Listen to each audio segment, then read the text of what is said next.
Mes turim žmogų, be kurio neprasideda nei vienas rimtesnis organizacijos renginys. Tai mūsų garbės pirmininką, mūsų organizacijos įkūrėją Stasį Mizarą.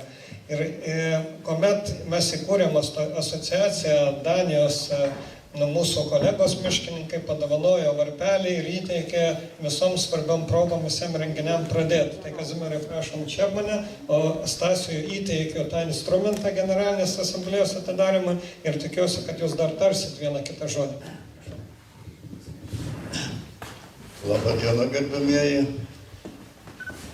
Šiandien minint asociacijos 25-metį, galbūt verta prisiminti ištakas jos sukūrimusi.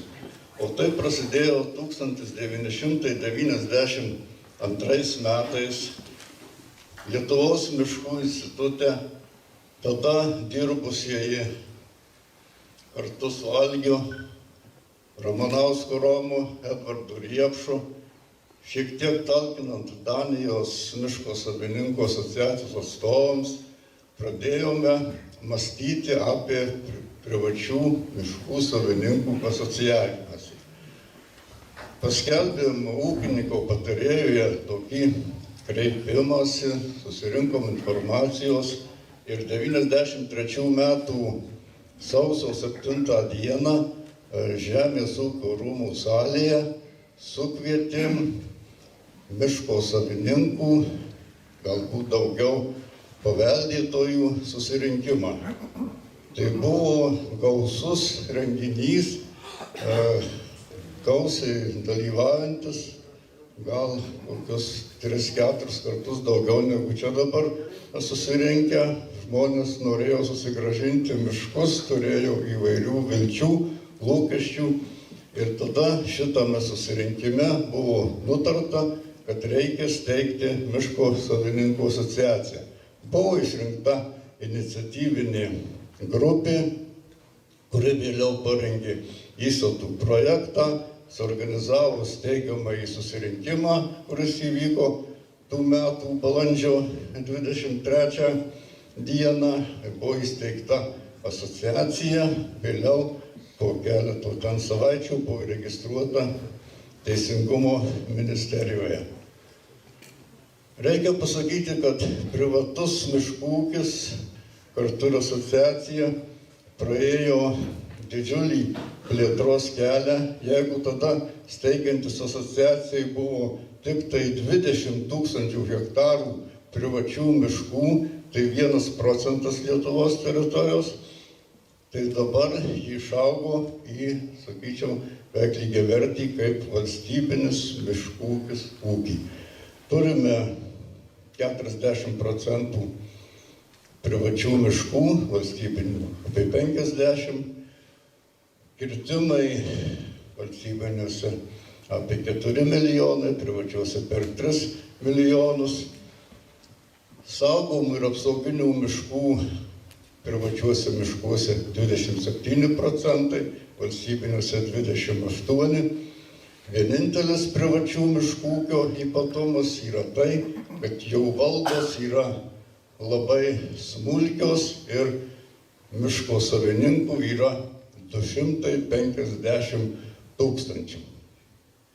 Esant tokiai įvairoviai, sudėtingom sąlygom, visą laiką buvo problemų, jų yra dabar ir jų be abejo bus ir ateityje. Aš pažiūrėjau, ateidamas pirmąją asociacijos rezoliuciją, kuri tradiciškai 25 metai, kurios siuntinėjamos į įvairias valstybės valdymo institucijas, tada pirmoji problema buvo įrašyta pirmu punktu, kad panaikinti 25 hektarų ploto grąžinimą miškų savininkams. Tada, man regis, ministerijai vadovavo gerbiamas Rimantas Klimas tuo metu ir buvo priimta nuostata, kad jau leisti grąžinti iki 80 hektarų. Tai šitie asociacijos siūlymai buvo gyventi. Tačiau toje pačioje pirmoje rezoliucijoje priimtoje lygiai prieš 25 metus buvo įrašyti punktai, kad reikėtų privačių miškų savininkam už apribojimus saugomose teritorijose kompensuoti. Taip pat buvo siūlymai spręsti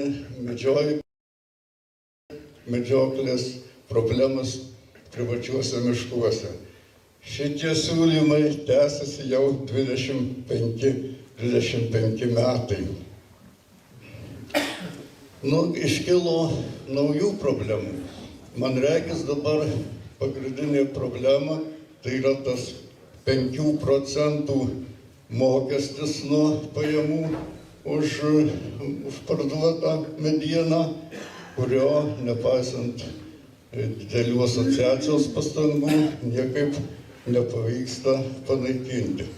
Tai o šito 5 procentų mokesčio panaikinimas turėtų būti viena iš aktualiausių veiklos sričių tiek asociacijos, tiek bendrai miškų ūkyje. Vyriausybės programoje yra nuostata, kad reikia atskaitymus nuo privačių miškų pajamų tobulinti tenai, mažinti naštą tiem, kurie užsiima veikla, tačiau konkretumo ir aiškumo ten didelio nėra.